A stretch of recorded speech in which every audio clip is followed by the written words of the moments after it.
So, call the meeting to order, and we've got a guest presenter here tonight, and as we usually do with guest presentations, we let them leap right into it so they can get on with their evening. And Gerald, you're going to have to help me with your last name. Gephardt? Perfect. There we go. Yeah, first try. From Trout Unlimited. And Gerald was lined up by David Kahn, and I think you've got some really relevant things for our area. Absolutely. And water quality in general. And so we thought we'd just leap in and hear what you have to say for 20 or 30 minutes. And feel free for people to talk while you're absolutely. Yeah, questions feel while free to presenting. jump in whenever, and at the end, whenever you guys want. Got a lot of cool stuff to talk about. And first of all, I just want to thank you guys for letting me come and crash your meeting today. I'm Gerald Gephardt. I work for Trout Unlimited just in the last year. Graduated from high school, well, not high school, college actually. Hey, just in the last we year. just started up. Oh, sorry for being late. It's we're having a presentation by Gerald Gephardt, and he's with Trout Unlimited. Go ahead, Gerald. Sweet. Yeah, Awesome. Yeah, so I just started working for TU in the last 6 months. All throughout high school and college, I was an intern for Jeff Yates, who's the Director of Volunteer Operations with Trout Unlimited, the national organization. And if you're unfamiliar with our structure, we have about 400 local chapters all around the country, and we are a nonprofit organization dedicated to preserving, protecting, and restoring our cold water streams. So the chapter that I'm a part of is the Mianus chapter, which is for Lower Fairfield County specifically, and that's covering most of Ridgefield, Wilton, Norwalk, Stamford, Darien, New Canaan, and Greenwich. So this little chunk of the state down here, which is really awesome. What we're really fortunate to have in this area is an abundance of very small watersheds and rivers, which is great. The majority of the work that I focus on recently has been on the Norwalk River in Wilton. I live in Wilton, and most of what I'm going to talk about tonight is all of our conservation projects, including dam removals and major habitat work that we've done on the Norwalk River watershed, and how I think a lot of these sorts of elements and work that we've done and some of that discovery and learning curve process is applicable to all of our local rivers here, including the Norotan here right in Darien. There's a lot of similarities, and hopefully, you know, as we get the ball rolling on some things in habitat work, we can draw on some of our learning experiences from what we've done in the past for here as well. So yeah, here our mission, basically all about protecting, preserving, and restoring our local cold water fisheries. We focus primarily on trout, hence the name Trout Unlimited. But one of the things that we've noticed a lot of through our work, especially when it comes to connectivity and reconnecting rivers through dam removal, all sorts of species of fish benefit from this sort of work. And not just fish, it goes, you know, for the same for osprey, blue heron, eagle, any sort of birds of prey or any sort of animal in general that relies on healthy restored runs of fish, whether they're herring, alewife, sea run trout, eel, or anything of that nature. So I'll jump right into it. I just wanted to start it off just kind of talking about who we are as an organization before I get into the nitty gritty of some of the projects that we've been working on. We're made up of over 4,000 members and supporters across Lower Fairfield County, and we have a pretty wide reach. And the majority of what we do in terms of our volunteer work project, some of the stuff that I do is some of that upper level dam removal and major habitat work, but a lot of this, you know, work starts with boots on the ground, volunteers picking up trash, planting trees, educating youth in schools, and through various summer programs too as well. This is our season right now. We had Earth Day and Arbor Day just in the last couple of weeks, and we did like 6 trash cleanup projects all throughout Fairfield County. And a bunch of tree plantings too as well. We planted over 500 trees just in the last couple of weeks with people from our chapter as well as people from local schools too as well. Last Tuesday we had about 50-60 students from the high school come out and plant some trees with us at Merwin Meadows Park in Wilton. And that's really one of the best ways that we can start getting involved in that sort of thing and making a real tangible difference in our local ecosystems by physically cleaning it up and making it a prettier place and planting trees to help all kinds of wildlife out there. So like I said, the real heart and soul of our group as an organization is in river restoration. And I'm going to get into more specifics in terms of some of the projects that we're working on now. But like I mentioned, the easiest way to start are these trash cleanups and tree plantings. And they do a lot more than just the obvious of physically removing trash from the environment and planting new trees. It gets a lot deeper than that, which I'll get into. But another big aspect of what our organization does is community science and water quality assessment and monitoring. What we'll do, particularly through the summer months, is basically send out an army of volunteers logged with hobo temperature loggers. I don't know if you guys are familiar with those or seen them, but we have these Bluetooth temperature logging devices that we like to install in the river, particularly in the summer months. where trout, specifically in our area, are wild and native fish species, really struggle getting through the summer months because it's a drought. And before I get any further, trout are cold water fish, meaning that they cannot really tolerate temperatures warmer than 70 degrees Fahrenheit. In this area for where we are, our streams are very marginal, just given the latitude of where we are geographically. A lot of our rivers do hit 70 degrees and always have, but a lot of our river restoration work is focused on creating deep pool habitat, prioritizing areas where there is a lot of thermal influences, and give some of these fish places to go to get them through the couple of weeks a year, typically in late August and early September, which we find is the hottest months and driest too as well. So a lot of the work that we do, including in-stream habitat building, what we've done in the past, large scale, we'll literally get in the river with giant excavators digging out 30 deep pools like we did at Shanks Island over in Wilton a few years ago in 2019, over about a half a mile of river in a prominent park right in the center of Wilton. We dug 30 deep pools, put in probably 150 large boulder clusters, large woody debris to try to diversify some of the habitat and create a thermal refuge for some of these fish. And then the last one here, dam removal is a big aspect of that, because when all else fails, in terms of getting the stream colder, those fish have to bug out for whatever reason. If the water gets really hot and there's a dam in their way and they can't get past it, they have no choice but to cook or get eaten by birds or something like that too as well. So we're all about trying to improve the habitat and, most importantly, restore connectivity to some of our streams to make sure that they can do all of their various life cycles, whether it's moving upstream to spawn or traveling in the summertime trying to find some of those cold water springs and groundwater for thermal refuge. It sort of surprises me. I just, top of my head, I would have thought like you would have been focused on like non-point source pollution coming off of various populated areas. Absolutely, yeah. And I'll get into that in a little bit too as well. But yeah, that's definitely, when it comes to the biggest threats facing some of our rivers here, is stormwater runoff, in all seriousness. And we're doing a lot of work to try to mitigate some of that and capture it. And that's a big part of where tree planting comes into play, is establishing a riparian buffer near roads and parking lots and that sort of thing too as well. But yeah, just last couple touch points on just who we are as an organization here. Youth education is a huge component. We really want to inspire the next generations of conservationists and people who really want to take care for and help restore all of our local ecosystems, especially cold water streams. Our marquee program is our Trout in the Classroom program. This year we've got 12 schools lined up that are growing hundreds of trout from eggs to not quite adults, but fry. And this is our season that where we go and put them back in the river. Darien High School has a tank. They're doing really well this year. We're going to be releasing their fish in early June, which is awesome. And I host high school and college interns all summer long, helping me out with conservation work, and some of the stuff I was talking about, especially with water quality assessment and in-stream temperature monitoring. So what we like to do, so like Bill was talking about when we talk about non-point source runoff pollution and that sort of thing, one of the biggest elements that we are primarily concerned about when it comes to stormwater runoff is not just the obvious of fertilizer runoff and nitrogen and phosphorus getting into our rivers, of course running into Long Island Sound and causing harmful algae blooms which deplete oxygen and kill everything, basically creating hypoxic dead zones in the Sound, as well as in the river too as well, which a lot of people overlook. It actually harms a lot of macroinvertebrate life as well. But one of the biggest immediate threats that we see from stormwater runoff is some of the thermal pollution. Like I was mentioning with some of our water quality community science monitoring projects, where we install those hobo temperature loggers in various places around Fairfield County, you'd think in the summertime when the rivers are super low and dry, those big afternoon thunderstorms and rainstorms we get would be great for the fish in those rivers because there's a lot more water and flow coming in. But what we've discovered through some of these projects is, if you can imagine, so let's say it's July, it's 90 degrees, you get a big thunderstorm. That rain is hitting impervious surfaces like asphalt and parking lots and roads, especially where we live down here in Lower Fairfield County, very urban and developed. We've got no shortage of parking lots and roads and that sort of thing. And some of the things that we've measured in terms of park data is temperature spikes that are pretty dramatic of 85, 90 degrees sometimes, and even higher in those summer months, like I was talking about, July, August, and September are the really big ones, where that water is just basically running right off because it can't get through that impervious surface, and it causes dramatic temperature spikes in the rivers. So these fish cannot tolerate a temperature spike of 85 to 90 degrees.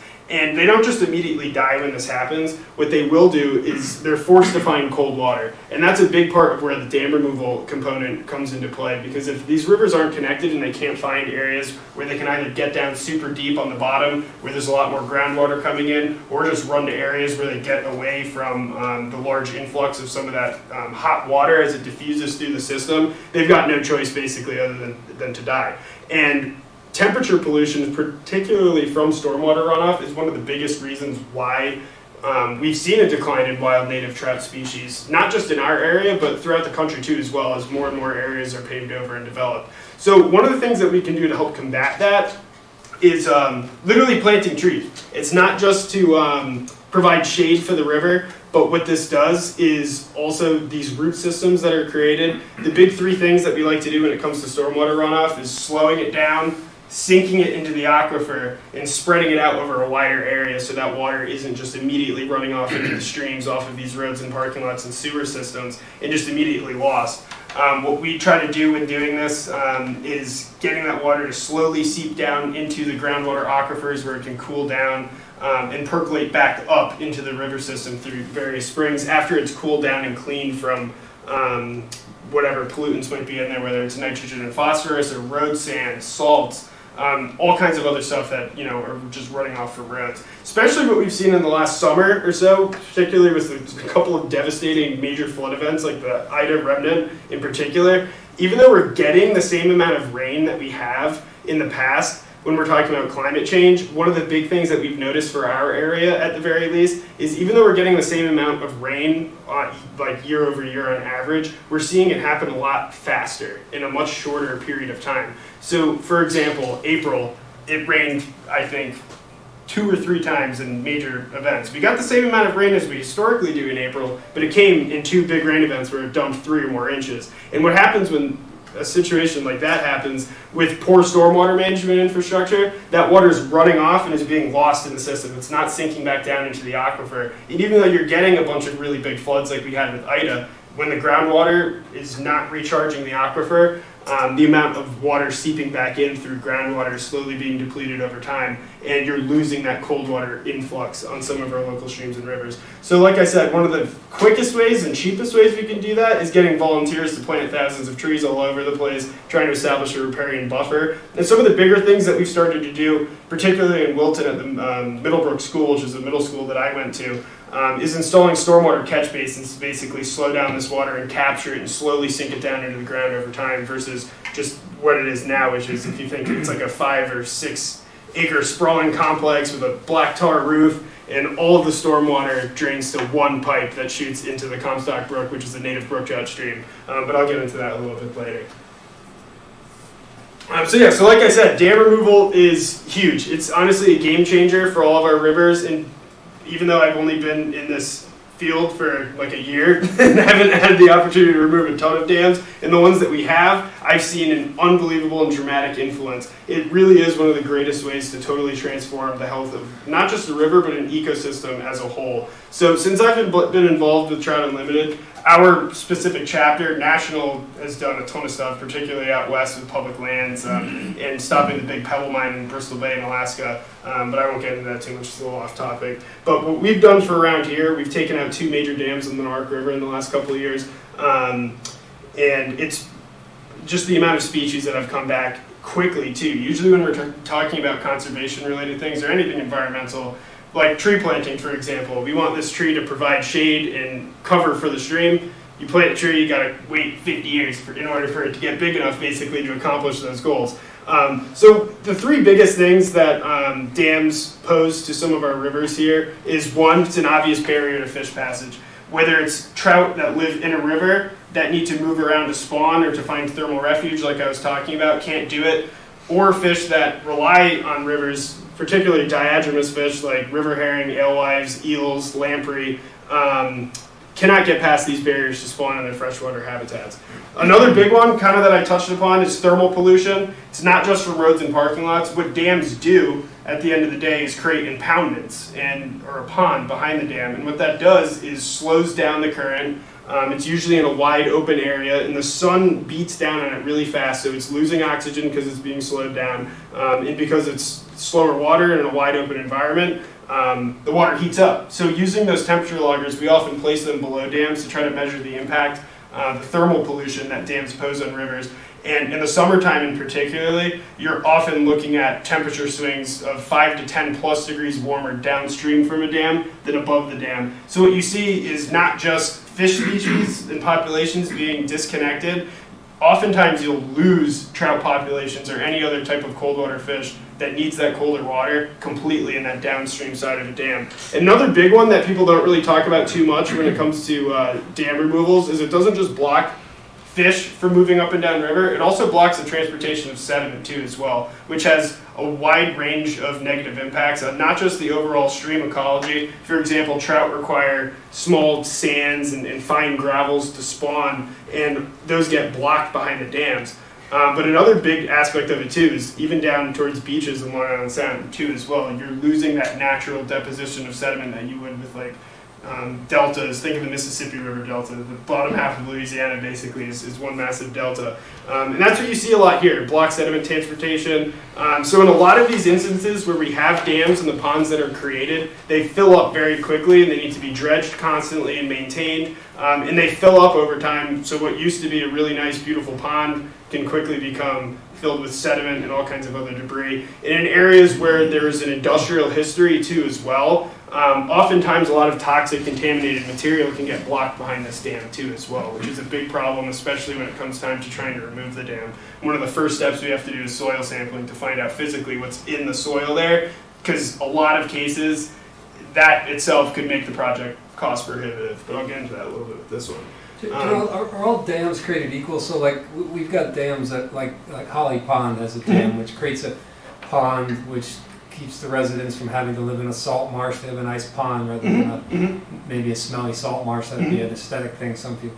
Is that less damaging than something further upstream where there's more energy that's blocked?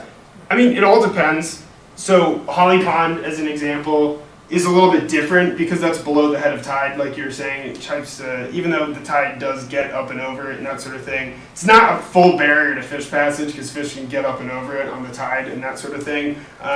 Most of the dams that we see, though, they're built for a variety of reasons. On the East Coast, we do not have very extensive hydro projects like they do out west, because we just lack the massive river drainages that they do there. One notable exception being the Connecticut River does have a few hydro stations on it. But most of the dams that we've seen built here are, one, built for aesthetic purposes. Private landowners wanted some type of pond or water feature in their yard. Another big project I'm working on right now in the Norwalk River is that same exact reason. You wanted an ice skating rink for his kids in the winter, basically, back before we had regulations when you couldn't do that type of stuff. Or they're built for flood control, irrigation, and drinking water. We do have some of those, but the vast majority of dams that we're looking at are not for that. For example, Holly Pond is not a flood control dam. It's not a hydro project. And of course, a lot of the other dams that were built in the past, especially given the industrial history of our region here, used to operate old grist mills. And the key with that is when these grist mills were in production, they had somebody whose job it was, who was the dam keeper, because the dam represented their livelihood, no matter what they needed to mill, basically, who was tasked with constantly maintaining it and upkeeping it. And since those industries are gone, these dams, in almost all instances, have fallen out of repair. Some of them represent high hazards to property and people's lives, in all seriousness, like if they fail and that sort of thing. And that's more kind of on the political, societal side of things, but from an ecological standpoint, no matter how big or small the dam is, it can pose a serious threat to some of these fish that try to pass through these areas. So the first dam removal that I was involved with in the Norwalk River was the flock processing dam, and that came out in 2018. And just a few years later, we got the return of native sea lamprey, which is a really rare endangered species here in Connecticut, that returned to the river for the first time in over 100 years. We also saw blueback herring and alewife populations come back, and that has been a huge effort across the state to try to restore some of these runs here. I've got a fish trap in the Norwalk River right now looking for one this year. Things are a little behind, but I expect them to come in. But what was really cool was since this first one came down, the momentum that was built up in terms of just dam removal and going after some of these on the river really picked up. Now we're looking at 5 that in total we're taking out. There's 3 that's coming out this summer. So yeah, you can see, yeah. So is Connecticut Deep supportive of the dam removal? Are they funding Absolutely. this? Yeah. Is this a priority for them? Definitely. So on the state, technically, and when we work with private landowners all the time, people don't really realize that they are technically dam owners if they have a dam on their property, and you are technically required by law to register your dam, and that's where they break it up into high hazard, low hazard, and sometimes you can be stuck with the cost of repairing it or removing it. So the state is totally on board with this. Some of the people that we work really closely with, he just retired from DEP now, but his name is Steve Gephardt. He was their diagenous fisheries biologist in charge of all dam removals across the state. And this is something that he's really spearheaded over the years, particularly for these little weird, not really little, they're actually kind of big, these sea lamprey, which have been coming back.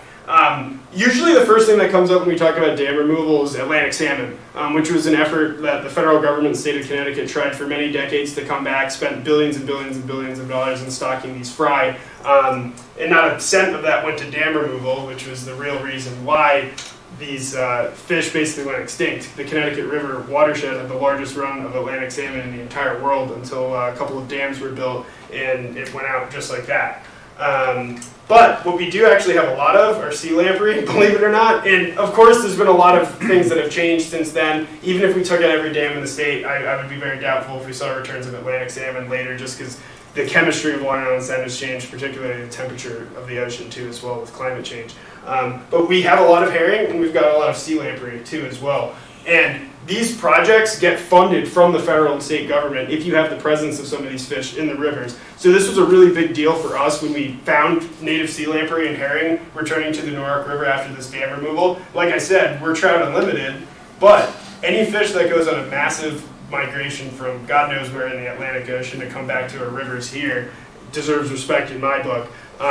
But the dollars, the real important stuff, is when these fish return to the river, we were eligible for federal grant and funding for diagenous fish passage. So the local governments as well as the federal governments are super receptive to dam removal because it restores the runs of some of these rare and important migratory fish as well. And there's a lot of money on the table to be able to take this out. In this project, the flock dam removal represented really not just the first barrier upriver, but once we got that out, it opened the door to a lot of money coming in to restore the river in its entirety, which by the end of the summer will be there.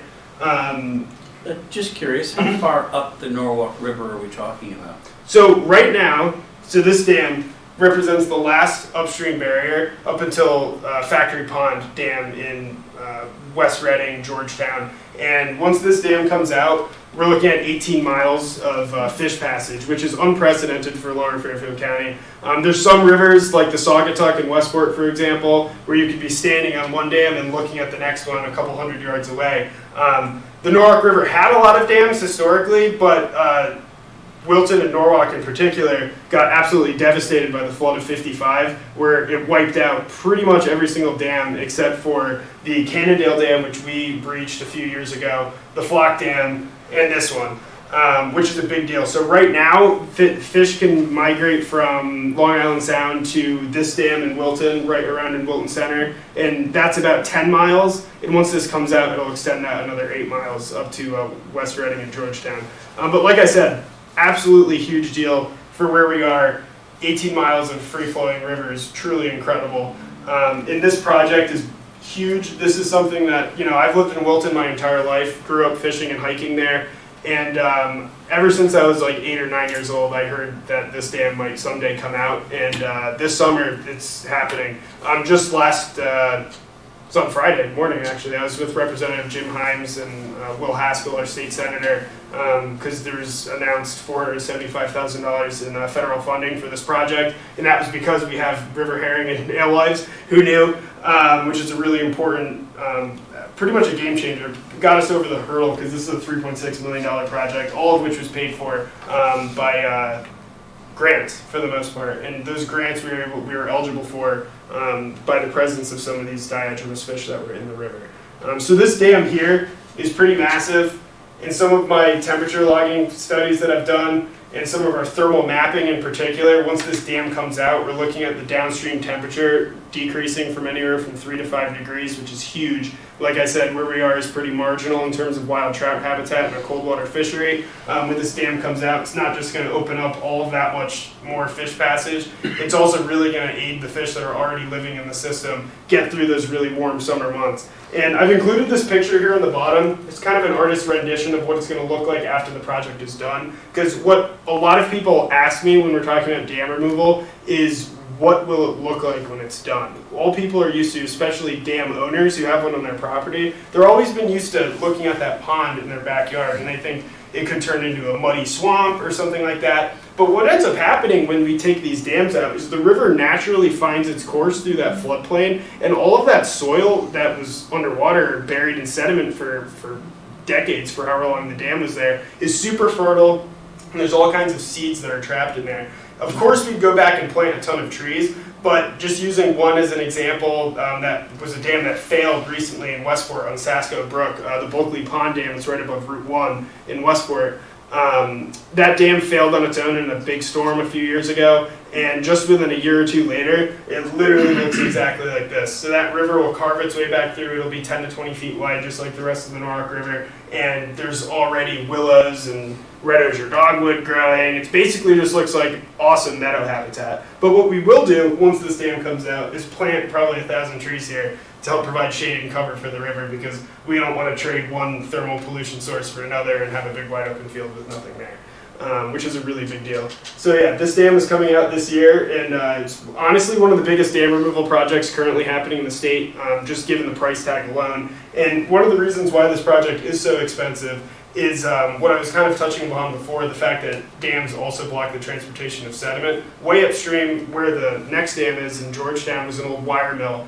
and we found arsenic, lead, mercury, everything bad basically in the river behind this dam. And the reason why it's taken so long, and for the cost, is we got to figure out what we're going to do with all of that stuff. So some of the latest flow modeling on it is, a lot of that is actually going to stay in place and not mobilize. When we do our dam removals on the East Coast, at least, because of the legacy of industry here, we can't just like blow them up like they do out west sometimes, because we don't want an uncontrolled release of stuff leaching into people's wells and that sort of thing. It's a really slow, methodical process. We're in phase 1 right now, which is installing a low-level outlet around here on the dam. It's kind of cut off in the picture. But other than the topspill from in flood events, we can control the flow of the river underneath the dam through this pipe. And when it comes time during low flow season in the summer to actually remove this dam, we can regulate the water, drain that pond, and dry it out hopefully enough that we can walk equipment out there and slowly kind of take this thing apart piece by piece. And then, of course, channel reconstruction after that as well. So another big thing that we're working on that I mentioned Comstock Brook when I was talking about our dam removals and native brook trout in particular, with that stormwater mitigation project we have at the school where all of that is drained into the stream. So I can count the number of native brook trout streams in Fairfield County on one hand. In lower Fairfield County, this is the only one, basically. This is a fish that is unbelievably rare. There's a couple of probables where I think they are likely to be, some in like North Stamford and Greenwich, but we haven't found them yet. This is our only native cold water salmonid, which is the greater family for trout and salmon. Brown trout are native to Europe. They were introduced here by the British.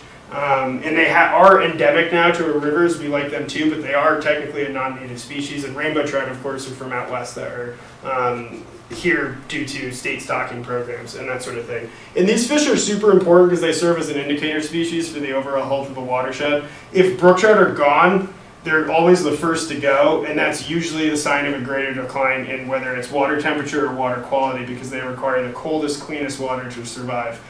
In dams in particular are hugely threatening to these, not just because they block fish passage, but also the thermal issues. Because brook trout are typically found in really small streams for the most part, they're super easy to dam, and they've been dammed up decades ago, all of them basically. So the Comstock Brook is in Wilton. It's an important tributary to the Norwalk. We've got 2 dams that we're taking out this summer on this stream, and as you can see, this picture, big difference between the last one that I showed you. It's a tiny dam, even in high flows, fish might be able to get over it, but the pond it creates is a problem, and in low flow period times of the year, in the fall especially when they need to spawn, if they can't get past it, it's just as bad as a dam that's 100 feet tall. So we're taking out a few of these this summer, which is really great, and this brook is really special to me, and the fish that live there are really incredible, the fact that they've been here for thousands of years despite everything we've done to try to get rid of them. So yeah, some of the things that really the whole purpose behind this is our experience in some of our projects that we've done in Wilton on the Norwalk River is applicable to anywhere. I think you can draw a lot of parallels between the Norwalk River and the Norotan River, not just in terms of size, but also given the fact that they run through relatively densely populated areas. I haven't spent a whole bunch of time on the Norotan, but just in the last couple of years installing some temperature loggers and looking at some water quality, it's slightly less overdeveloped than the Norwalk River is, especially in terms of impervious surfaces, but it does have a lot of, or dams in all seriousness. But there is a lot of potential here in terms of, not just removing dams right off the bat, but even installing some fish ladders in a few places could do a really great job in terms of bringing back herring and alewife. Couple of things in terms of that I've done on this river right now is I just think given the fact that the Norotan, like the Norwalk, is a big coastal river, you guys will absolutely get native sea lamprey to come back and river herring. I know there's been some work done in the past, specifically Save the Sound has done some like culvert work, and especially under 95, right above Holly Pond there, trying to get some of those fish further up. I don't really know numbers too much on what the herring look like in this river. There isn't really a lot of data on these fish to begin with because they're so rare, but the presence of them in this river will get a lot of attention from the federal government and open the door to serious funding money, which is awesome. And another big thing that I was, noticed that I was actually kind of shocked about when I did some of this work on this river is using those hobo temperature loggers downstream below all of the dams like Jelliff Mills and stuff like that, down towards the sound. The water's a little bit too warm for trout. It's over 70 degrees, and there isn't enough habitat between the dams for trout to live, and we don't find them there. But what I did notice that was interesting was I put a temperature logger off of like Indian Waters Drive further up on the river, and all of that water in the headwaters of the Norotan, including some of the feeder tributaries, are below 70 and like the 65-degree maximum summer temperature, which is right in the zone for native brook trout. We don't know if there's brookies in the Norotan. This summer I'm going to try to do an environmental DNA survey, which is kind of a new technique to kind of see what you're looking at in terms of fish in a particular river. There's technology that's come out where you can literally fill up a bottle of water with water from a stream, send it to a lab, and they can sequence it for particles of genetic material in it and tell you every single fish that lives in there, which is really awesome. And it costs like $30 a bottle too, which is really cool. It's amazing what they're able to do with that. So I'm going to be doing some of that this summer to try to see if there are brookies in the Norotan and in the headwaters. We don't really know. Likely they were probably extirpated at some point. But we already know that it's cold enough, which is great. So what we've done in a few other places too as well is start talking about the possibility of reintroducing some of these species of fish. And if the Norotan's cold enough and they're not there, we can possibly bring them back, which would be really cool. If there are some strays kind of hanging around, then we'll just focus on habitat and dam removal and trying to keep that water colder and fish passage issues. But that's another big thing to stay tuned on because the Norotan's very healthy. There's been regular stocking at the, Olson Woods? Well, what's that fish? Is that herring? That's alewife. Yes. Yeah. Mm-hmm. Is that kind of further down where a couple of ponds are and stuff? I've been there. It's a land trust property, I think it is. Yeah. Exactly. Mm-hmm. That's cool. Yeah, so like I was saying, especially in terms of the herring, I know they've been really trying hard to bring some of them back to this river. There's just no data on it. These are fish that are really just starting to come back. Their numbers are really down all across the state. For various reasons, ocean acidification, warming waters, dams is a huge part of it, lack of habitat, but another big thing is they're rounded up and netted at sea too as well, as a part of like commercial fishing operations and stuff like that. But I just think that the Norotan River has a ton of potential given all of these things and the similarity to the Norwalk where we've seen success in the past by taking out a few key dams and bringing all of these species back and really transforming the local ecosystem. It's the same thing down here. And with some of those projects, like I saw it where it's like a condo complex and a cemetery way downriver. And Like up by Camp Avenue? Yes, Yeah. yes. There was a breached dam there that I saw. It looks cut in the middle there, and I know that they Save the Sound did that culvert reconnection work where underneath 95, where they built a couple of step pools to get over that box culvert underneath the highway. That alewife, in some numbers, are returning to this river, but some of the things that we can do to try to figure out what we're looking at here, because nobody's really looked into it, is one, the eDNA surveys to see if they're actually utilizing the river and how far upstream that they can go, which is a really big deal, or installing a fish trap or something like that, which I've got running on the Norwalk River right now. Is there an element that trout is a particularly desirable thing to focus on? If you can show there's trout in the stream, it's a charismatic fish, if you will, Absolutely. draws people in. Mhm. And so is that sort of an underlying element? Because like I don't really know what an alewife looks like. That is true. Yeah, it's like a big sardine. Yeah, basically. Yeah, and that's actually a big part of it in the marketing aspect sorts of things. Like going back to this one, it would be really hard to be sea lamprey unlimited or something like that because they're basically like a 4-foot long eel with no eyes and teeth like crazy. I mean, these things it's a parasitic blood-sucking fish basically. It's not the most attractive thing of all time. But I do think they're really awesome. And they help trout spawning, actually, believe it or not. They physically place rocks in the river with their mouth and they filter and clean the gravel. And trout will actually utilize the areas that lamprey have spawned on in the past. But aren't there trout management areas for anglers? I think there's some on the Annis River. There's some in Norwalk as well. But those are all man-made, man-controlled, I would imagine. No native species. So the Norwalk River does have native fish species. The Minas River does not, and that is because of a lot of dams. We're looking at several dams on that river right now, including Newman Mills Park Dam there. It's something we're getting engineering and design work done for the preliminary removal of it. But the reason why there aren't any wild trout there is because of dams, basically, and lack of habitat for the most part. And it's not just about creating trout fisheries. What we're trying to do here is really try to do a full circle, robust revitalization of our ecosystems here, basically. And dam removal does a great job of doing that because it doesn't just bring back some of the fish, it brings back some of the birds and predators too as well that have relied historically on some of these runs of fish for literally tens of thousands of years.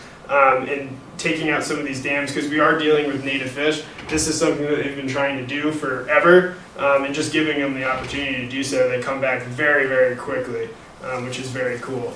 But yeah, here on the Norotan, and similar to what you were saying, we look at trout as like an indicator species because when there are problems in an ecosystem, whether it's water quality that's declining or temperature that's increasing, trout are the first species to go. And when you lose trout, you're losing some of it just goes up the food chain basically. The animals and other species of fish that prey on the trout disappear, and even down to the bugs too as well start to disappear too as well when you're dealing with water quality problems, which is a big problem. Does trout have a place in the food chain like I think alewives do out at sea? They're one of the Everything eats forage them. foods. Yeah.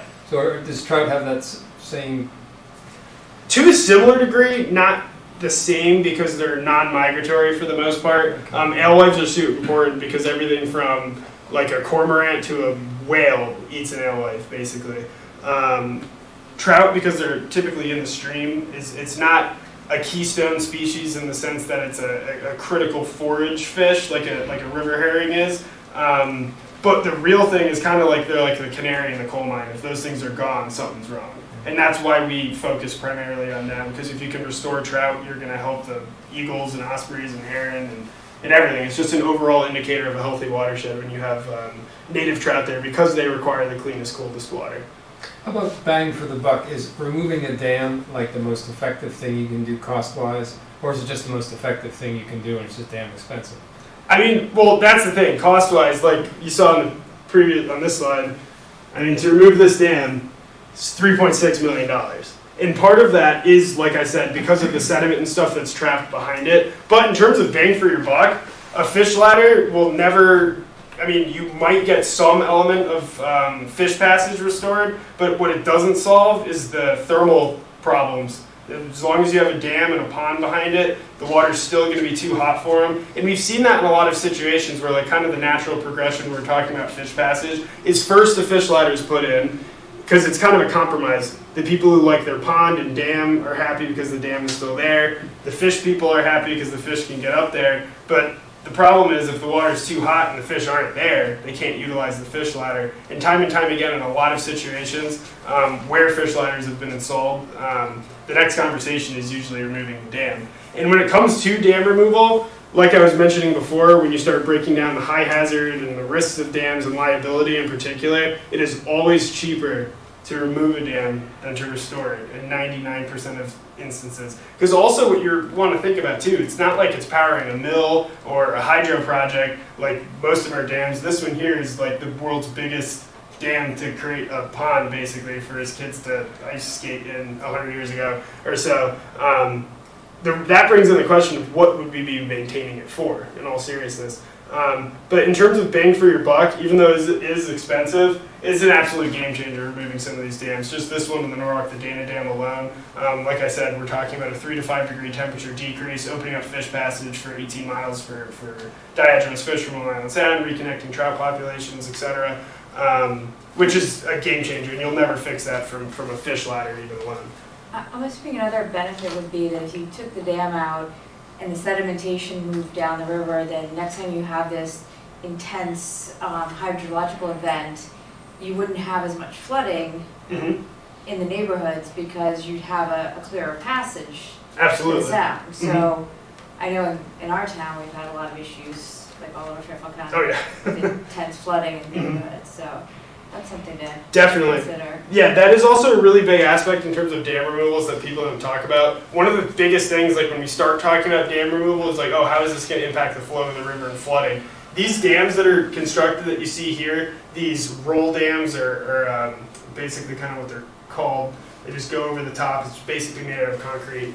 Do not stop flooding at all. Flood control dams do not impound any water. If you've seen them, there's not really a ton in our area here. There's a few up in Ridgefield, especially, that were put in after the flood of '55 on the Norwalk River. But usually what they are is big open fields with a deep pit that's dug in a massive earthen dam, and it's dry at all times. And then when it's working, it fills in because it's slowly draining that water out of that impoundment facility there. These are not flood control dams, and in many cases exacerbate flooding because they pond up all of that water. And the water's got to go because it's gravity in a river. And usually what ends up happening is it can breach the dam and go around the side, or it basically just goes over the top in an uncontrolled fashion. And what we've seen, especially in a lot of our engineering, when we do dam removals, we have to do floodplain mapping too as well. And in every instance, it improves flood resiliency on a lot of our local rivers too as well. And the next point, that's a great point in terms of the sedimentation too as well. When these dams are not there, you're seeing natural sediment deposition on not just the beaches down on Long Island Sound, but also the banks of the river too. So you're losing a lot of that effect from erosion. Because what happens when you have a dam is each big flood, it's pushing that sediment further and further and further down river with nothing to backfill it basically, and then you're left with pretty significant erosion in a lot of places because there's no other sediment coming down to replace the stuff that's been ripped out. Shouldn't mess with Mother Nature, right? I guess Yeah, that's don't put a dam in the river. Yeah, and that was another thing too that we always get into is historic elements with dams and stuff like that. And I mean, yes, it's one thing if the town was built around this dam, blah blah blah. But the one thing that I would say to that is the truly historic thing is the river previously to the dam that was being built that was there forever. But yeah, that's the thing. When you're talking about dams and water, the water will win every time. I can tell you that for sure. Well, that's quite interesting. Do you have any other questions? We've sort of been peppering them as we go along. Oh, absolutely. Yeah, I have no problem with more of an informal type discussion. So are there projects that you're working on the river right now? So currently, because we're in really early stages of, we haven't even really had a conversation with landowners or anything like that about specific dams and that sort of thing. We're kind of in phase one of our anatomy of planning a dam removal project, which is one, doing a pretty comprehensive thermal mapping of the river and that sort of thing. And that not just tells you where the fish could be, like I mentioned, the headwaters of the river is a good candidate if the brook trout aren't already there for brook trout reintroduction. But it also helps you prioritize, problematic areas too as well. Like getting a reading on how much exactly this dam is heating up the water above and below is the first place to start when we start having these conversations about dam removals, collecting some of the real science and data on the effect that these structures are having on our rivers. And step 2 is soil sampling. Before you can do anything, we got to figure out what's behind the dam and what's hiding in the sediment there. This river, I mean, the Norwalk River is a little different because there was a pretty extensive industrial history. I'm not as familiar here. I don't think there was like seriously heavy stuff going on. I mean, I know there is Jelliff Mill and stuff, but I don't know what they were making there. I don't think there's lead in the river probably. But you never know. Sometimes there's some pretty nasty stuff in there. So that would be step 2 to kind of determine what the engineering is going to look like in terms of keeping some of that sediment in place and not mobilizing too much, and the overall cost of the project as well. Dam removals take years, in all seriousness. A quick one, start to finish, is about 5 years. This one that we're taking on this summer with Save the Sound in Wilton, the Dana Dam, is something that, I mean, like I mentioned before, I've heard about since I was like 10 years old, but my boss has been working on since he was 11. Most other ones do not take that long, though. When you have motivated landowners, whether it's a town or a city, especially if it's one dam owner. When I say dam owner, the property owner, basically there.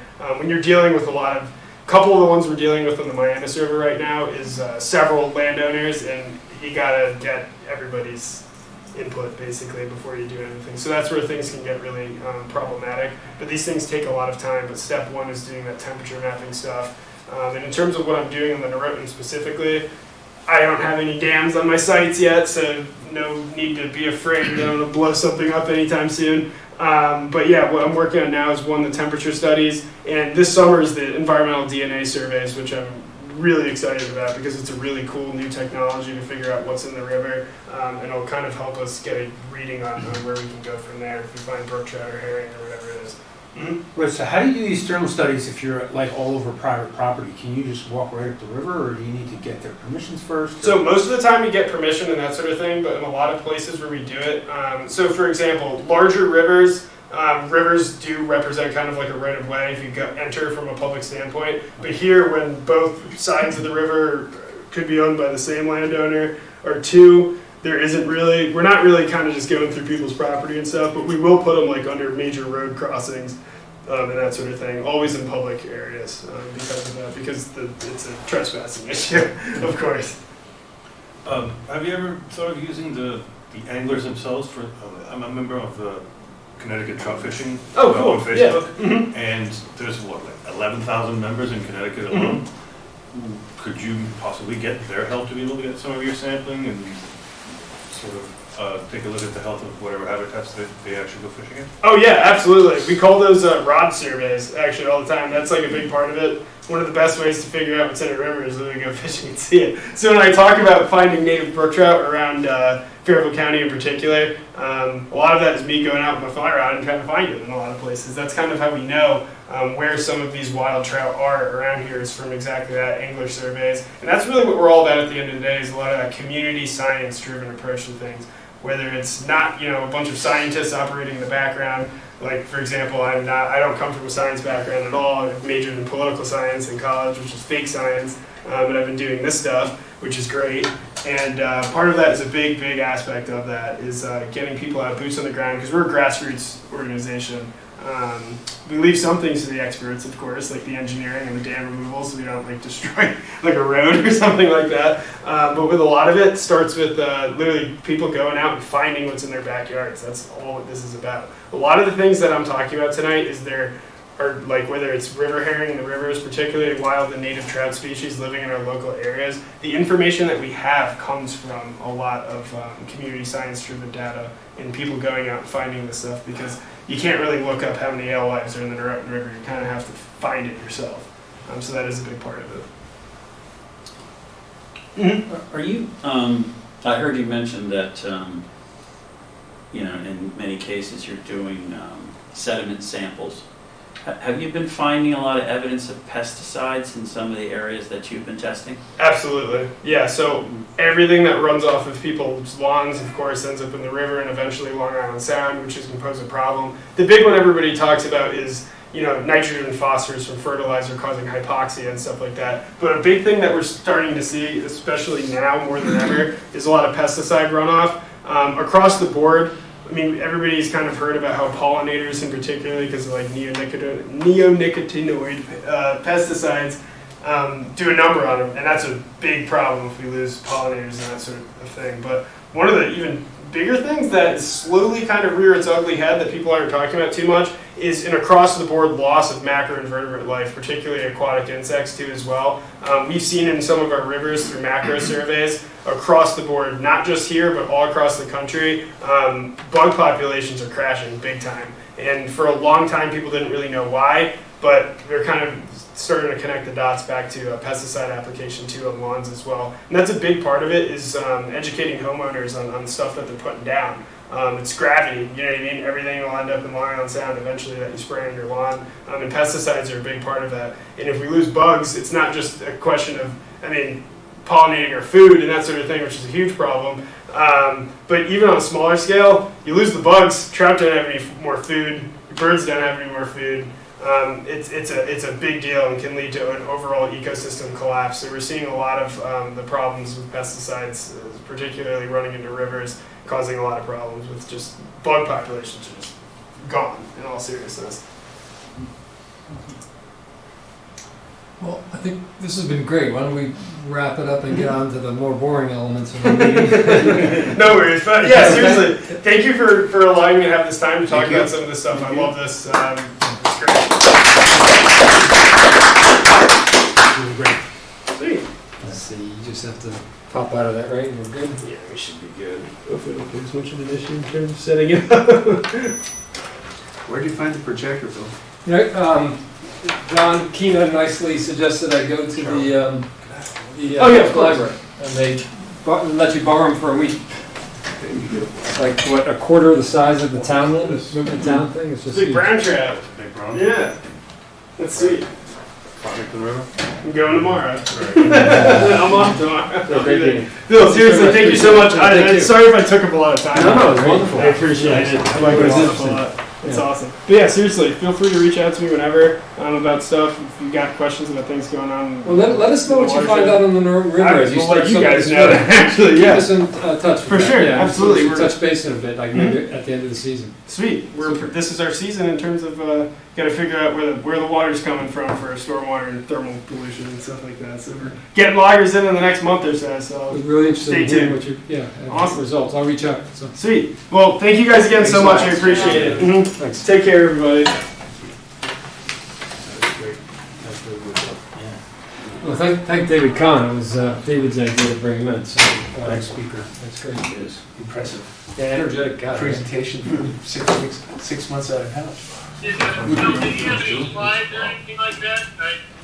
He did, and You should get a copy of this. yeah, I'll ask for a copy of his presentation and send it around. I don't. If you heard well, though, I think he was pretty expressive of what he was trying to relay. But I'll do that. Yeah, on to our more mechanical aspects. But before we get there, I guess we don't have minutes, right? So Yeah, sorry about that. I Sorry. must have slipped mine. sorry. So next time, maybe. Yeah, I'll give them to you tomorrow. Sorry.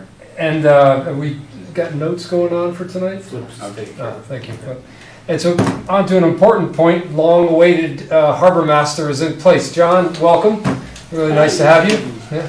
Nice to meet you all. Do you want to give us a little introduction to yourself? I think some of us have read your bio as your candidacy was reaching its ultimately success.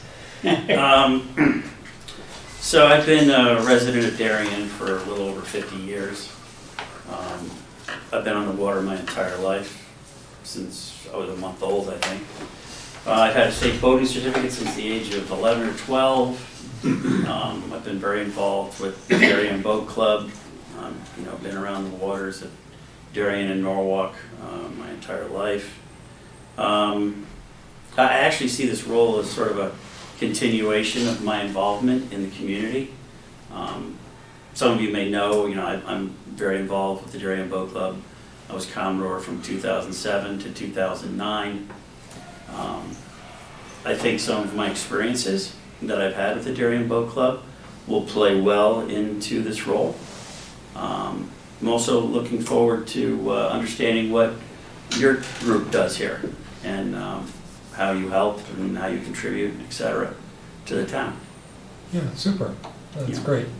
Yeah, so we enjoyed our relationship with Tom. We thought there was a lot of, intersection there, and I think we did a lot of productive things. And Tom, I think, really brought the role to a new level. He sort of professionalized it. And I think we've all thought that there's a lot of pressures today that are sort of demanding it even go a little higher, and some of that's the wait list that seems to have expanded. But we're also just getting busier. We've got more kayaks, stand-up paddle boards. There's more pollution concern. I think it's a great role to have and one to keep growing. So it's nice to have you with enthusiasm. Thank you. I'm familiar with the issue that's going on in the town in the harbor as far as the wait list. When I was Commodore, Darien Boat Club's membership was at an all-time high of a little north of 850. The wait list was at an all-time high. I appointed a new fleet captain, and he and I worked on a process that we're still using to this day in terms of documentation, which I think is going to be key to managing the harbor, the wait list, the inhabitants of the harbor. Something I look forward to implementing. I think I'm going to make a lot of discovery there. But as you said, I think Tom brought it to the next level from Bob Price. And given the circumstances I think that COVID has created, I think it's time, we have to take it to the next level. So that's what I'm going to be working on. Super. Anyways, well, welcome. And Thank you. And you are ex officio, which means you're part of, while you don't vote, Right. you're part of all our discussions, so feel free to chime in whenever you want. We treat you as an equal at the table here. So Thank you. let's see. So I thought we'd just have a couple quick recaps on two events, which I know a lot of people know about, but one was the Goodwise River cleanup. And if anyone didn't follow that, that was really successful. The big number, which I love, is 350 pounds of trash, which I just thought was great. And we had our first selectman, Monica McNally, join us as her husband also. And I think I had a total of 10 people in total. Darien Men's Association was there, Gary Banks, Julie, Jim, Flip. No, okay, so David Kahn was, Grant Tankus was. And I think I'm missing a guy who was from the Board of Finance. I'm forgetting his name right. Yeah, top of my head. But it was a great turnout, and that was amazing. In an hour and a half, we collected 350 pounds of trash, and it was from east and west sides of the river, and probably the only places you can really access the riverbanks really nicely. And that's just, I think, inspiring how quickly you can do something that's positive like that. So I would encourage us to do another one sometime else in the summer season, fall, before the season closes down, and we could devise this in a different way. We could clean up the fish islands potentially. I know there's a landowner who'd have to okay that. We could go out to Scott Cove and do a water cleanup. I don't know, there's a number of ways we could attack this and try to have a different splash. I have a suggestion. Maybe next time we could advertise it and maybe get some of the school kids involved or the Boy Scouts, or just get some more people on the ground. That's a great idea. Yeah. Yeah, a little more prep work and create a bigger field. Yeah. Yeah. Well, one of the things I think we're learning as we do it is where we can do it. And so if you get more people, you need, because we covered the areas that we had pretty well, but we were learning new riverbanks and coastlines to go on. Actually, I think we could continue up on Gorham's Pond along whatever was the road, the continuation of Pear Tree Point Road. I think you can just walk down through much of that shoreline from the road.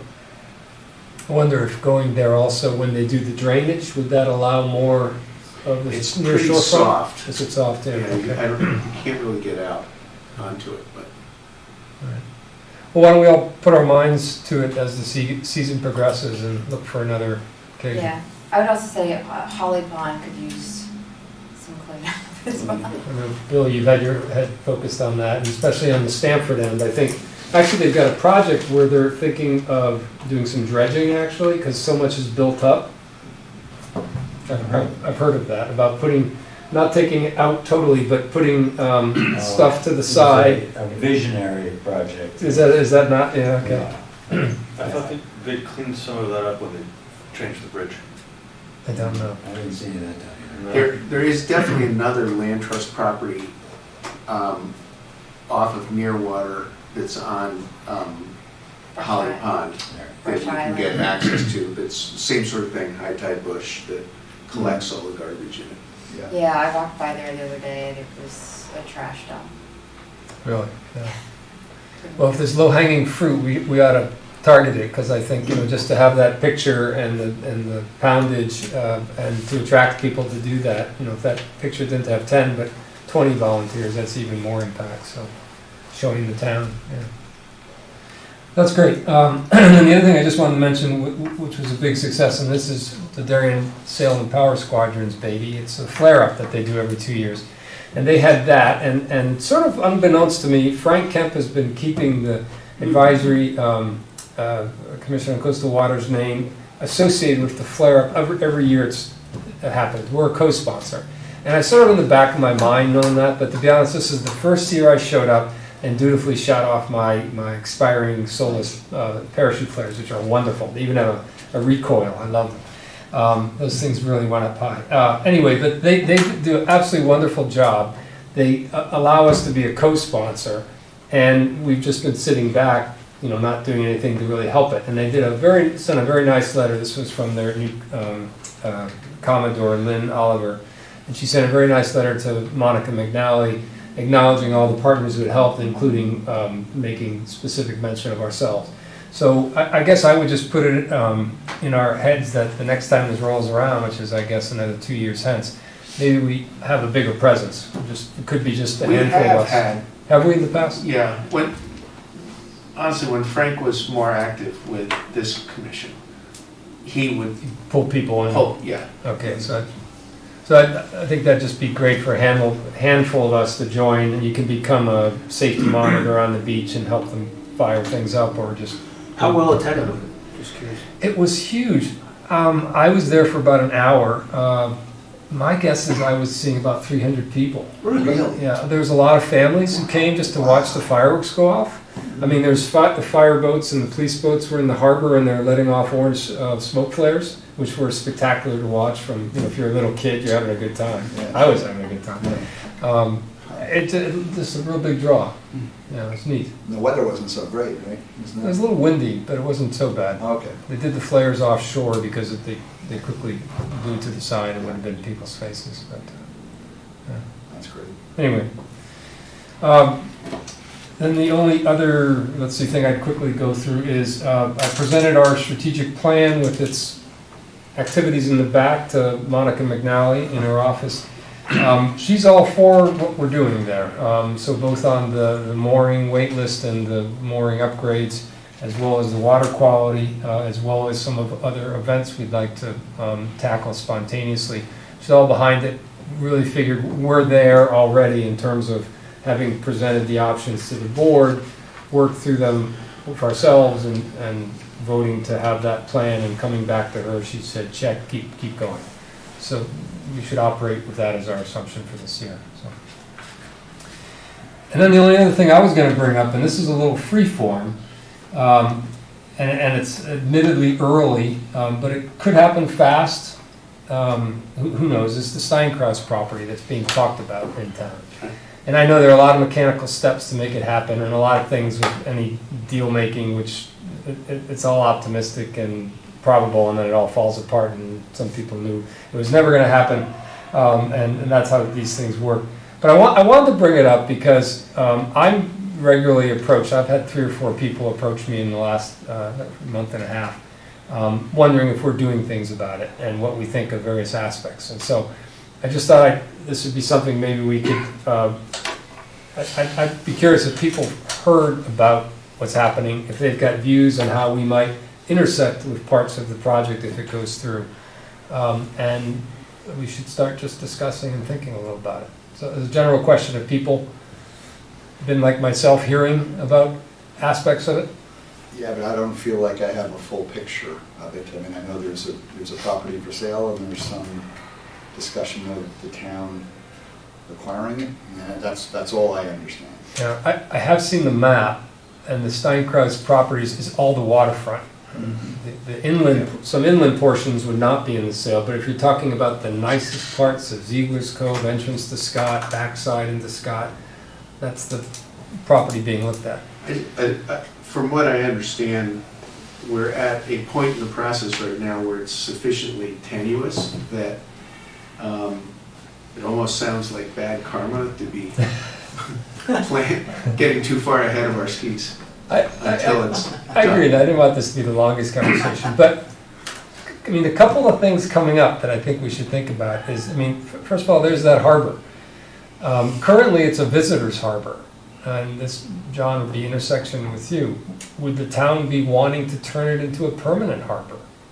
And where it doesn't become a visitor's harbor anymore, you can't sit and enjoy it on your boat on the weekend because there's already 50 boats sitting there and they're all locked up with their owners. That's a big thing for us to think about. I've also heard a plan put forward of maybe we should make this all town moorings so they always can revolve over to people who might sign up to use them or first come, first serve. That's another different change. I think the one thing that certainly will not happen, if it happens, for this summer. So we will have a lot of time to think about it. These are all good things for us to think about, but they're complicated and maybe contentious. Yeah. And it's just until we know that this is actually going to happen, I think we can spin a lot of wheels. Well, I'm not trying to spin a lot of wheels on it, but let me just put forward a couple other things. I just want to sort of plant some thoughts that we think about, and then people might be in tune to hearing things in town and thinking more about it. Another thought I've heard is that on the shore, which is literally beside our public clamming. Hey, Bill, Yes, I'm gonna jump in, Grant. But sure, please. Like, it's 100 years away. I'm in with Flip that, like, I don't even think that there should be conversation about dreams or hopes before something's done. Or I think other people are going to jump in and say, I would never want X, is Y the possibility. Well, you know, the reason it may happen, and may not, but the reason it may happen is there are people now thinking about it and planning for it. And there are elements that fall into our, if you will, advisory jurisdiction. So I actually have been asked a couple. Not when you're only speculating that there's a potential possibility that something could potentially happen. So. Well, I'll That's my 2 cents, and I'm happy to pass the floor back. But that's my 2 cents. It's very early. It is very early. I'll tell you one thing we are in is an advisory shop, right? Our client being the Board of Selectmen. And one of the selectmen has asked what we think about a couple of these elements. So that sort of puts it a little nearer term to our thinking than waiting for other people to act and tell us what to do or what we think. So I'm not going to spend a lot more time on this. So I take your points, guys' points that there's some speculative quality in this, but being an advisor also means giving your client, if you will, some options or thoughts on some options. So let me just put one more thing out there, that it's one of the ideas that was broached was to make some sort of shoreside facility right by our public clamming beds, which is interesting. And it might expand the use of our clamming beds beyond the usage they currently have, which is only for people who own motorboats. And that's rather limiting. Now, if you literally had a beachside facility with kayaks and rowboats and maybe potential for people to wade out into the clamming beds. That sort of changes our game plan. Yeah, those would be two different locations where because there's the small beach, which has a little house on it, and Yeah. that's, I think, where they're thinking about putting kayak entry and all that. But that's faces sort of southeast. Versus ours are going. Ours like is on east. sort of the northeast corner, but you could still have foot access. You don't need a house to go clamming. Yeah, so in the discussion I had with one of our selectmen, it was about our clamming beds and the location of that facility and the connection of the two. Yeah, they're So- not, I don't think they're connected No. logically, but you could definitely, if you own that, you could definitely have shoreside access to the Yeah. recreational clam beds. Which is pretty interesting. It's something, for example, Greenwich enjoys. They have, you walk off from old, That's, yeah, and you got all these things labeled shellfish A, shellfish area B. It's very accessible and tangible to the resident, and ours are, accessibilities. So that's an interesting thing. So Grant and anyone else who feels reluctant to get into this too much, I agree there's not too big a road we should go down here. But we are being asked to think about some things, or informally asked to think about some things. So it's something I'm starting to think a little about. I'm wondering about some of the other models along our Connecticut shoreline where towns have bought pieces of property and there's a harbor and what they do with it. You have the ability to think about this ahead of time rather than just trip into it. So I just put it out there, and maybe it's something we end up discussing, more realistically in the months ahead. Maybe it's something that goes by the way. Shellfish report? So there are two things. So I know that you got in touch with Dave Carey after our last meeting to see what he was going to do, and our involvement with regards to the reseeding for oysters is zero. They're going to do, the state is going to do everything themselves. So Maybe John hasn't heard this, so just back it up. So I went to a Shellfish Commission meeting on April 2nd, and CTD, Department of Agriculture, has said that they were going to start seeding oyster shell to be able to recreate oyster habitats in Greenwich, Fish Island, and Stratford, Bridgeport. So there are, I think, 12 to 15 places along the coast that they're actually going to do this with. And Greenwich was the first, we are the second, and then Stratford Bridgeport being the third. And all three projects have to be completed by the end of June. So they're doing this as we speak, but we basically have no visibility or no knowledge of exactly what they're doing, because it's all run by the state. If they were a little friendlier, it'd be nice to have a photo op, get some of us on the boat, I don't know, something. Because this is in our area, and it's, you think would be boosting the local ecological environment. We were never made aware of this until they casually mentioned it on April 2nd.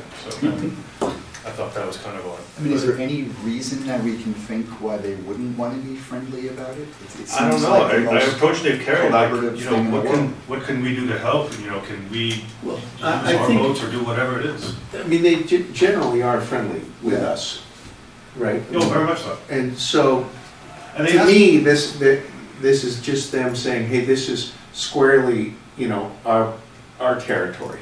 Because it's not something that, other than us creating a photo op, it's not something that we ever would have anything to do with. Mhm. Because it's in deeper water, it's offshore, it's with the commercial fisheries guys, it's Mhm. all that sort of stuff. My understanding is also it's the money that they got from a grant. They got $500,000 to be able to do Greenwich, Bridgeport, and the Darien waters.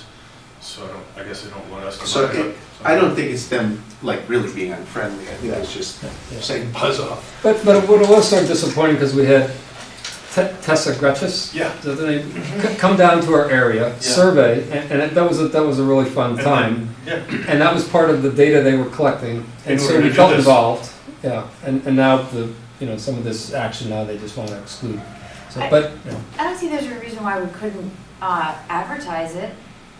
we talked about, Because they're putting it in recreational and commercial, as far as I understand. why shouldn't we write a little there's something up for there's the no recreational Darien webpage? oystering for us. No, but they're stocking it in Fish Island, which is a recreational area. But when you say, my guess is what they're putting in is on the south face of Fish Island, which is really where the oysters are.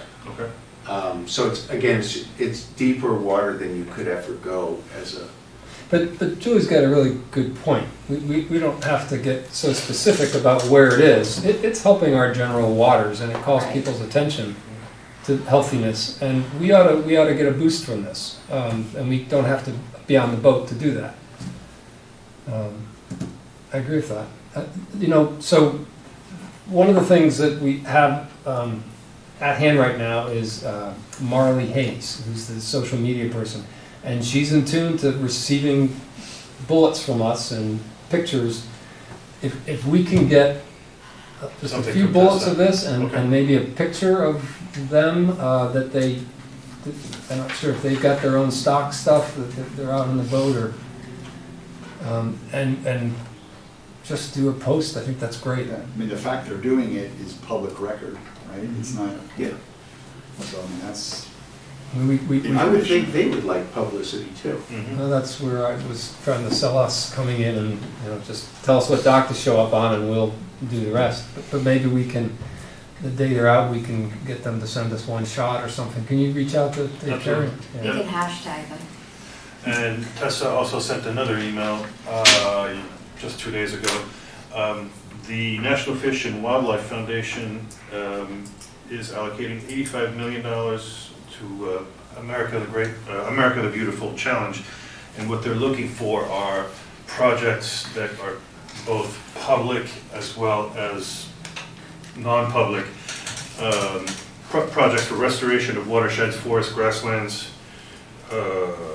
conserving rivers, coasts, wetlands, watersheds. And after listening to Gerald talk, I have a feeling we should actually try to promote him or not necessarily him, but TU for this sort of stuff in our area. It's a lot of money to be brought in. I mean, the federal government's just pushing this down to the states. Mhm. And, there's a lot of money, there's a lot of grants, and So- it doesn't take much to He was saying dislodge that things. the dam in Norwalk was $3 million or whatever it was to have that done. If, we can get a cut of the 85 mil, that's one more project that we can advertise. So we were applying for we were trying to write the watershed-based plan and getting Canaan, Stanford, and Darien to do that. This is just pre-pandemic. The prospect of getting lines on futures funds to fund it was like 60% of it was easy. They said this is low-hanging fruit, as long as you get the town monies ginned up, and they were, and then the pandemic hit and it all fell away. I think it's like shooting fish in a barrel now, which is apt with Jim. If someone's got the gumption I don't have the time myself personally to lead this, but that is not a hard thing to slot into and get all the towns to jump in on and to put up 30 or 40% and do a watershed-based plan from the river. And that's a bit of a bureaucratic exercise, but it puts a framework in place that we can then get more grants to do things like work with Trout Unlimited and stuff. So, she sent over the entire application process, and they streamlined it tremendously to make it a lot easier. So, We're missing something to not do it, but I know we're all volunteers and it's hard, but, I think like if the town had a grants person, that's all they did, and they swung their cannon around to the area that would be easiest to get grants, water, Long Island Sound, water quality is one of those areas which is big now. So if we can get some projects up, that's great. I'll reach out to Gerald, because to me, a light went off after he was mentioning everything that they did in terms of preserving the watershed, planting trees and everything else. This is exactly what they're looking for. Yeah. So if we could try to promote it somehow and have our local rivers, whether it's the Narone River, Good Wives, 5 Mile, whatever it is, and have, our cut of the pie, so to speak. Yeah, that's great. That's the right thing. And they obviously do this on a daily basis, so I'm pretty sure they're used to writing those grants or whatever it is. I don't know, can we submit something like that as our organization, or do we leave it to them? No, well, I mean, they sent it to all commissioners Yeah. for the state of Connecticut. yeah, so when, just before the pandemic, I was doing the actual grant writing for the Lawns on Futures Fund and I'd gotten the other towns involved, and the last selectman, Jamie, was fine on our commission doing that, sort of taking that activist role. You know, I said, listen, we're advisory, we don't really do this, and she said, we can form a special operating task force and you guys can lead that. So she was happy with that. I think they're not interested in rules tripping us up here if it's gonna lead to something positive. Save the Sound can also be a team member of that effort. They have obviously already done the fish ladder at the lower part of the Brook River, and they're pretty familiar with the dams as you go up too. And they have grant writers, as does Trout Media. Perfect. That's great. Forward email, that's all I need to do. Let's talk more. And that's it. Thanks. And then, lastly, if we want to give some updates on some of these activities we're working on, I think on the mooring field, I think John have been waiting a bit for you to come in and engaging in conversation with you, and I think you probably got to get your feet wet, so to speak, and maybe you already have, but we've got a page in here, page 7, which addresses mooring fields. And that's something the commission wants to get involved in, and we see ourselves as a partner with the town and with yourself. You obviously are the prime authority on the harbor itself, so we're all interested in how we can help and where we can get involved. Sure. Excuse me. As I said before, I think what's going to be key in identifying the magnitude of the wait list, the true magnitude of the wait list, and also the inhabitants of the harbor, I think documentation is going to play a big role in this. To my understanding, documentation isn't being collected right now. And I think, based on my experiences, when I was in this situation as Commodore of the Boat Club, documentation is going to be very revealing as to what's going on. When you say documentation, which documents are you talking about? Registration, proof of insurance probably would be a good document to have to make sure that everybody in the harbor, especially in case of storms, vessels break loose, what kind of coverage do they have? That's a start. As harbor master, I have access to other data that will help me identify the owners of vessels in the harbor. Like I said, I've only been at this for a week, but looking over the database, I can see some anomalies that, off the top of my head, that I think need to be addressed. I have to have some conversations with people who own boats to understand what's going on. But I think right off the bat, I should be able to put a dent in the wait list.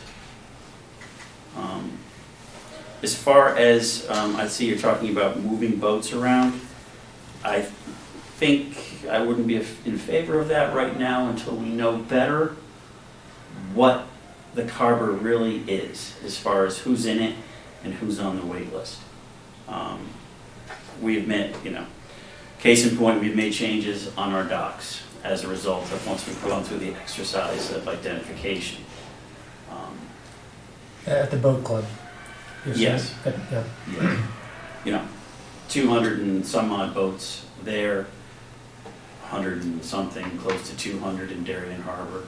My focus would be Darien Harbor, Norotan Harbor,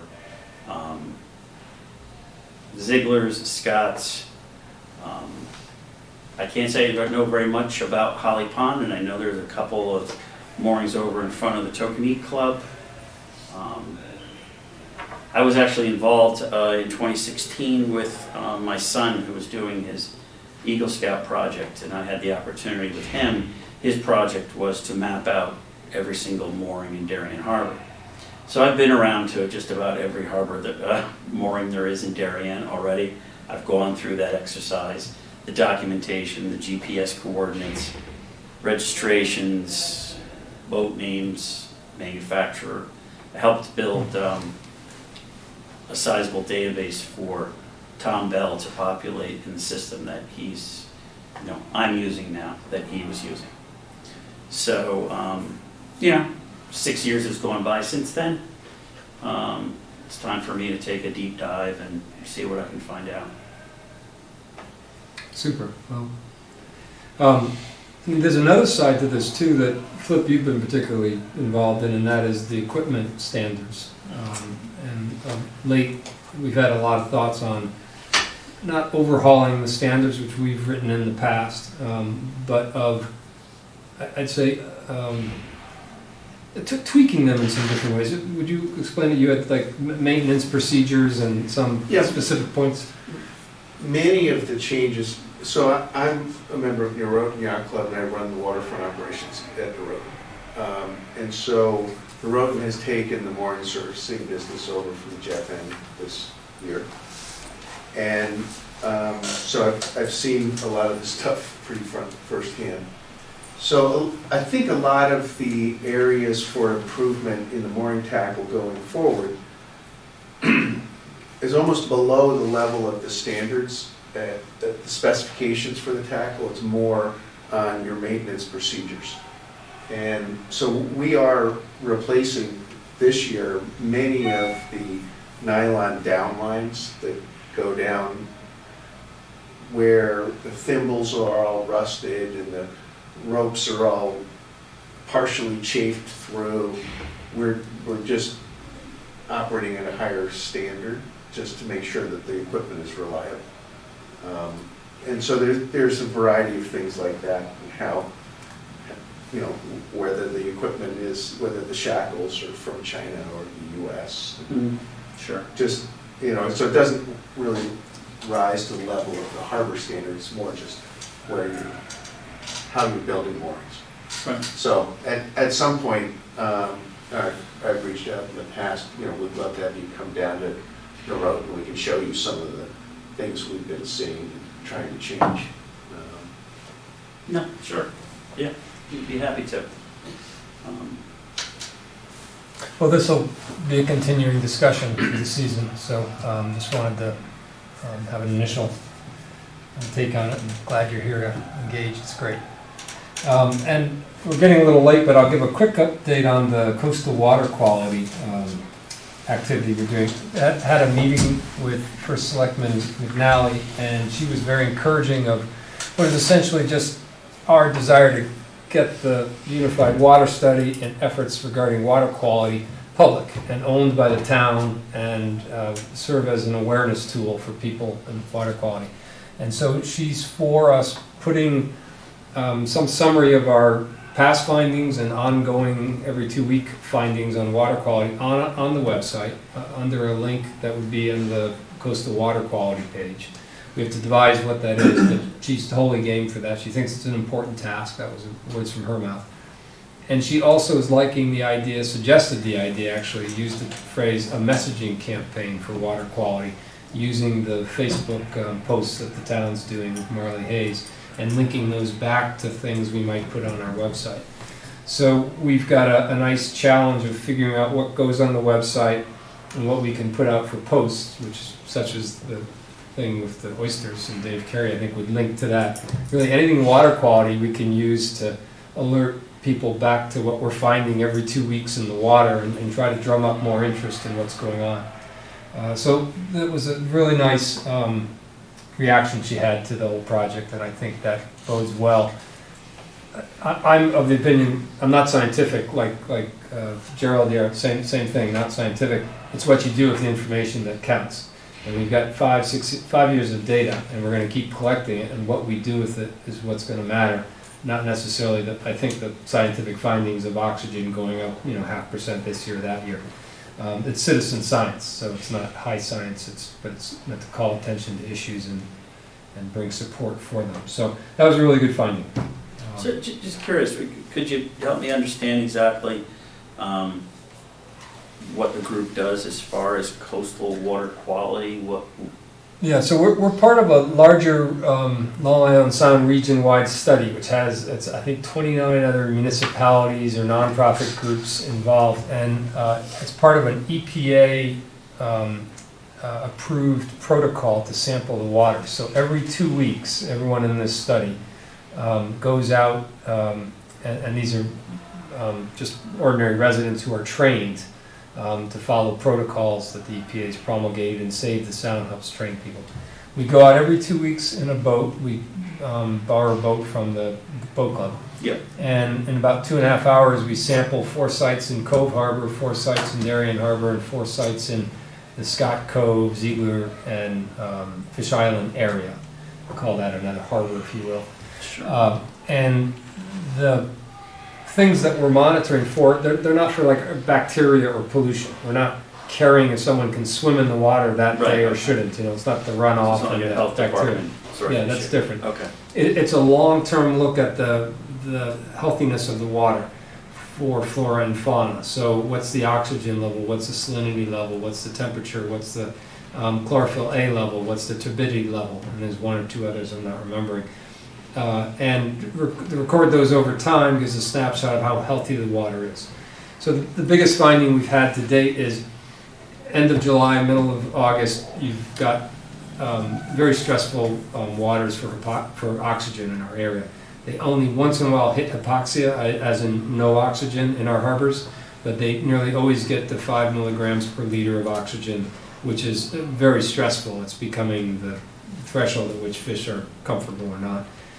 So that's one finding. The other finding we've had at one point was a very bad turbidity score, so very cloudy water, if you will, that lasted for 2 or 3 weeks, a couple of our samplings, the source of which we don't know. Could have been natural, could have been man-made, we don't know. But those have been our 2 findings to date. I think just to see the hypoxia, though, is startling.